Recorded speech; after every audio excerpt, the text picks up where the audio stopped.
Peoples party की CEC का इजलास, बिलावल भुट्टो वजीर आजम के ओहदे के लिए नामजद। चेयरमैन पीपल्स पार्टी का कहना है कि बानी पीटीआई और नून लीग के कायद को इलेक्शन लड़ने में कानूनी मुश्किलात हैं। दोनों अहल होंगे या दोनों नाअहल। नवाज शरीफ ज़िमनी इलेक्शन ही लड़ सकेंगे। जियाउल हक ने नवाज शरीफ, फैज हमीद ने पीटीआई को मुसल्लत किया। ये दोनों जमाती अशराफिया और पीपल्स पार्टी गरीब की नुमाइंदा है। आए मेरा मुकाबला करें और आवाम पर फैसला छोड़ दें। न्यूज़ कॉन्फ्रेंस करते हुए उनका मजीद कहना था, मसाइल का हल निकालने के लिए आपस के खिलाफत को ख़त्म करना पड़ेगा। जब तक आपस में लड़ेंगे दुश्मन हमारा फ़ायदा उठाते रहेंगे। मसाइल के हल के लिए हमें ज़ाती दुश्मनी ख़त्म करना पड़ेगी। आज तक इल्म नहीं हुआ कि लाहौर में नून लीग और पीटीआई में से मेरा मुकाबला कौन करेगा। हुकूमत का मौका मिला तो 10 वादे पूरे करेंगे। तालीम और इलाज मुफ्त करेंगे। पाकिस्तान भर में गरीबों को फ्री बिजली मिलेगी। गरीबों को 30 लाख घर बनाकर देंगे। बेनज़ीर कार्ड की तरह किसान कार्ड मुतारिफ कराएंगे।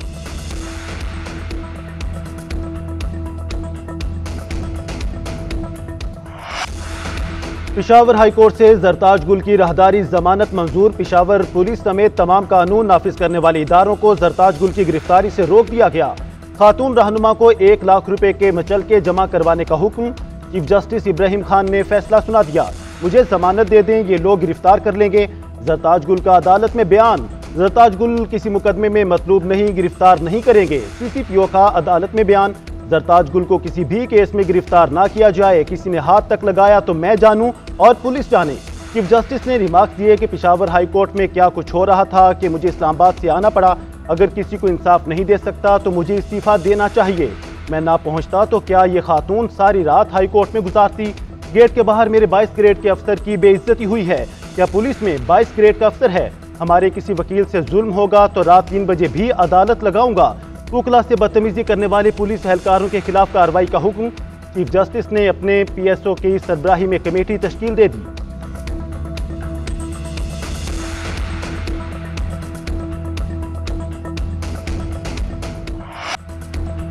पीटीआई से एक बार फिर बल्ला छिन गया। इलेक्शन कमीशन का 22 दिसंबर का फैसला बहाल। पेशावर हाई कोर्ट ने हुक्म इंतना वापस ले लिया। इलेक्शन कमीशन की पीटीआई से बल्ले का निशान वापस लेने की अपील मंजूर। पेशावर हाई कोर्ट के जस्टिस एजाज खान ने 6 सफ़ात पर मुश्तमिल तहरीरी फैसला जारी कर दिया। तहरीरी फैसले में कहा गया, इलेक्शन कमीशन के वकील ने कहा, मरकजी फरीक को सुने बगैर हुक्म इम्तना दिया गया। दरख्वास्त गुजार को दिया जाने वाला अबूरी रिलीफ पूरे मुकदमे पर असरअंदाज हुआ है। फ्रिकैन के दलाइल सुनने के बाद अदालत हुक्म इम्तना वापस लेती है। दरख्वास्त गुजार के तहफ़्फ़ुज़ात मरकजी दरख्वास्त में सुने जाएंगे। इलेक्शन कमीशन आइन और कानून के मुताबिक इंतखाबात का इनेकाद करे। सुप्रीम कोर्ट भी फैसलों में साफ शफाफ इलेक्शन का हुक्म दे चुकी है।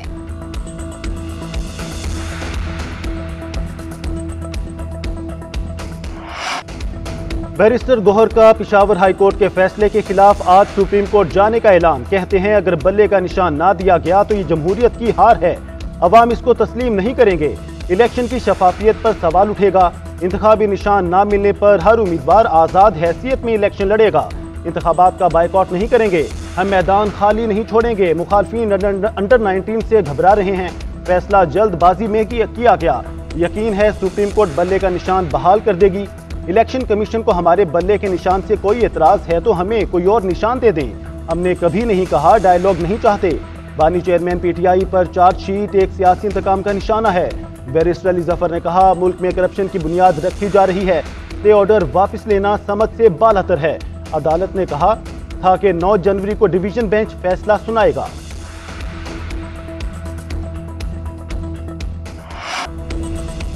इलेक्शन कमीशन ने सुप्रीम कोर्ट के कौन से हुक्म की तौहीन की अदालत की दरख्वास्त दी है। अब सबूत तो दें। जिसके भी कागजात नामजदगी मुस्तरद हुए वो अपील करेगा, बात खत्म।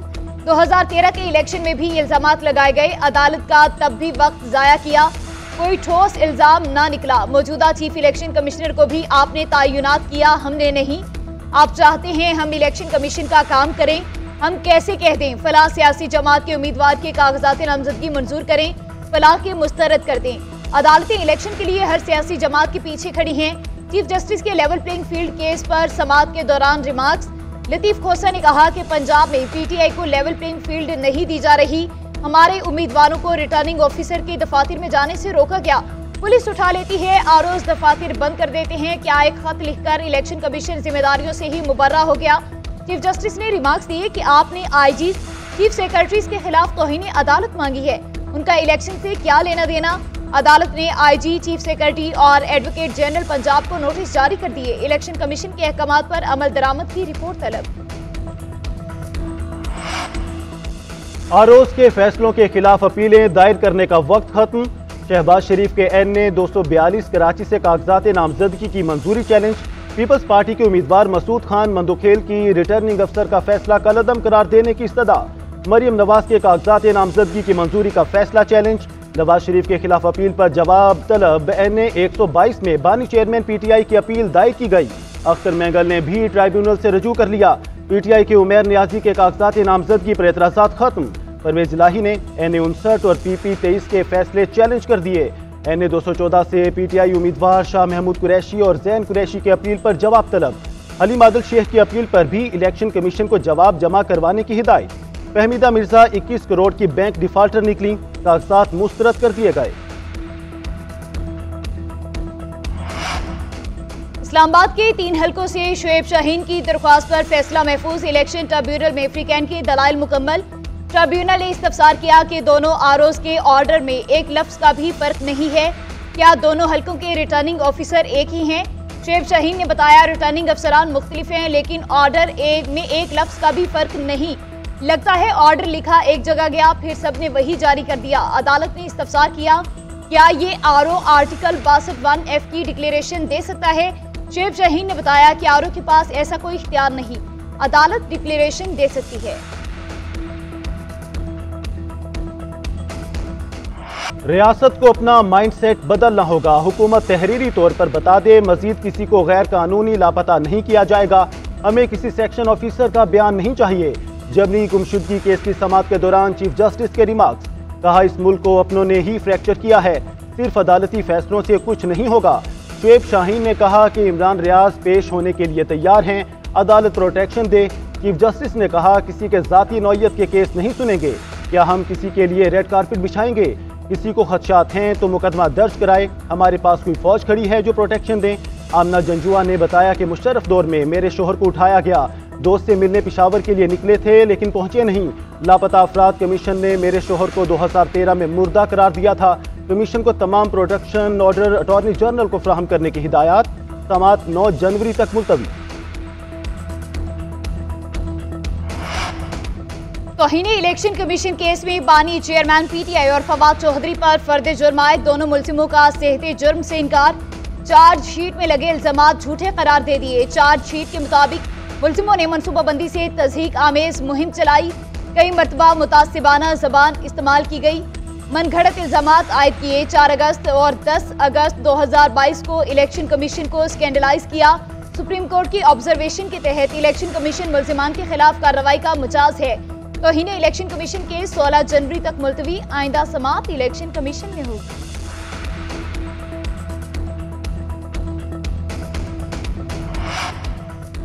साबिक वजीर आजम शहबाज शरीफ फैजाबाद धरना कमीशन में पेश न हुए। रवां हफ्ते बयान रिकॉर्ड कराएंगे। फैज हमीद भी बयान रिकॉर्ड कराने को तैयार। साबिक DG rangers Punjab major general Naveed Azhar ने बयान रिकॉर्ड करवा दिया।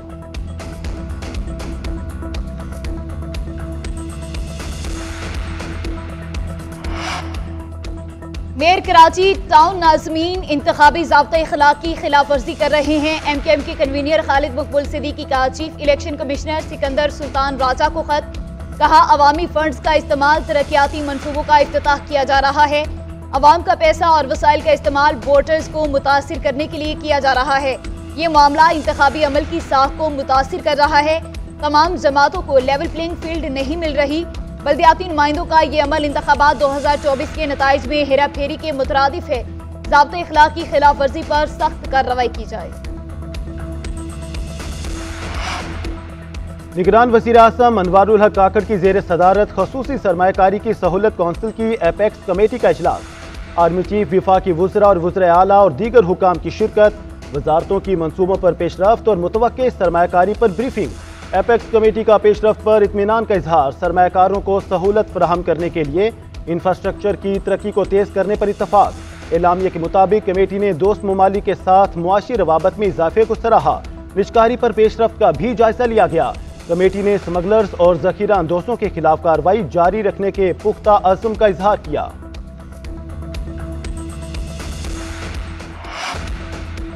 पाक अफगान तनाव में कमी की कोशिशें, अफगान अबूरी हुकूमत और पाकिस्तानी वफ्द के दरमियान दफ्तर खारिजा में मुज़ाकरात। अफगान वफ्द में वजारत दिफा, इत्तलात, इंटेलिजेंस एजेंसी के नुमाइंदे शामिल। पाकिस्तानी वफ्द में नुमाइंदे ख़ुसूसी बराए अफगानिस्तान आसिफ दुर्रानी और दीगर शामिल। कलदम तंजीम की जानिब से अफगान सरजमीन के इस्तेमाल पर बातचीत। अफगानिस्तान में दहशतगर्दों की महफूज पनाहगाहों का मामला भी ज़ेर बहस। वज़ीर खारजा जलील अब्बास जिलानी से गवर्नर कंधार मुल्ला शीरी की मुलाकात। मुसलसल राबते रखने, बाहमी तौर पर मुफीद ताल्लुकात जारी रखने पर इत्तफाक। दोनों मुल्कों का तिजारती मौक़े से फ़ायदे उठाने के लिए दरकार इक़दामात पर जोर। अफगान वफ़द की दौरा पाकिस्तान के दौरान अस्करी हुकाम और दीगर से मुलाकातें मुतवक्किल। कराची वालों को एक ही समाही में दूसरी बार बिजली का झटका। नेपरा ने बिजली ₹2.87 फी यूनिट महंगी करने की मंजूरी दे दी। एक समाही में इजाफा ₹4.12 हो गया। मंजूरी जनवरी से मार्च 2023 के लिए की गई। नेपरा ने फैसला विफाकी हुकूमत को भिजवा दिया।